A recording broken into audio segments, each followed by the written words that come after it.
Bicara tentang gila lagi itu kan, kalau misalnya gila itu nggak cuma secara medis ataupun juga nggak cuma dari secara pandangan orang saja. Ya.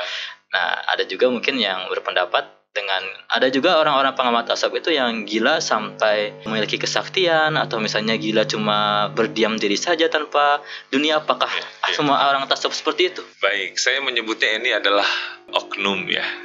Oknum. Kenapa disebut oknum? Karena inilah yang membuat sebuah perdebatan panjang sampai hari ini. Ingat tentang sebuah hikmah yang keluar dari salah seorang ulama para hukama menyatakan man tasawwafa wala tafaqaha faqad tazandaqa. Ini pun fenomena ini saya pun menemukan lagi tadi. Ada. Saya sering kali mengisi kajian itu di daerah Legok Jawa, di penghujung Pangandaran, Cimerak, dan saya menemukan itu di salah satu wilayah yang itu. Jadi satu ketika saya didampingi pengajian bulanan olehnya. Sampai akhirnya saya menginap di rumahnya karena penasaran apa dia melaksanakan atau menunaikan sholat apa tidak gitu. Sampai akhirnya saya menanyakan terus. Dan semalam suntuk itu saya ingin memastikan apakah dia melakukan sholat atau tidak. Karena sudah tidak ada yang bisa diceritakan, ia pun membuka bahwa sholatnya saya ini cukup dengan ingat. Nah ini satu fenomena yang hari ini malah saya sebutnya sebagai oknum. Dan itu sulit dalam hal apa? Sulit untuk kembali meluruskan itu. Jadi rasa yang mendalam tapi menghilangkan wilayah fikih, wilayah syariat. Sementara di awal kita sudah sepakat tentang ada tiga yang berkesinambungan, tidak bisa diambil salah satunya. Dan ternyata di daerah saya itu banyak yang seperti itu. Kayak misalkan nih, dia pengajian di rumahnya. Saya pengajian di masjid radius 200 meter dari dia. Sampai akhirnya begitu pulang, salah satu anak pemuda kajian nanya, "Pak, nggak ikut ngaji?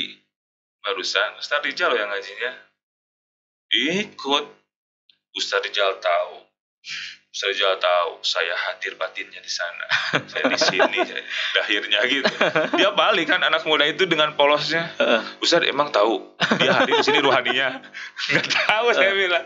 Nah jadi banyak orang yang pada akhirnya terjebak, mengedepankan isi tanpa menghargai akan cangkangnya. Padahal guru kita seringkali menyatakan manisnya kadu karena Allah hadirkan bungkus yang berduri.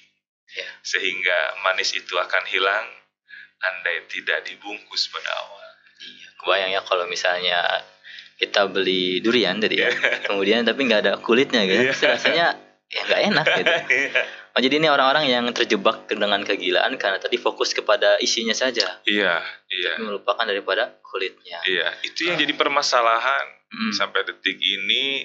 Dan yang jadi saya khawatir adalah lisannya berkata tentang ma'rifat, tapi ia tidak mengindahkan syariat. Dan anak muda akan suka dengan ini. Yang jadi tantangan besarnya anak muda suka. Gimana nggak suka? Nggak perlu sholat gitu. Yang penting ingat aja. Yang penting ingat gitu.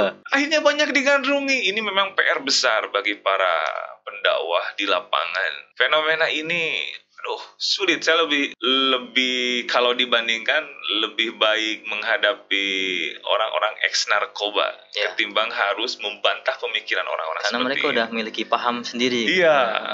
Jadi kita lebih gampang yang nol daripada yang 9.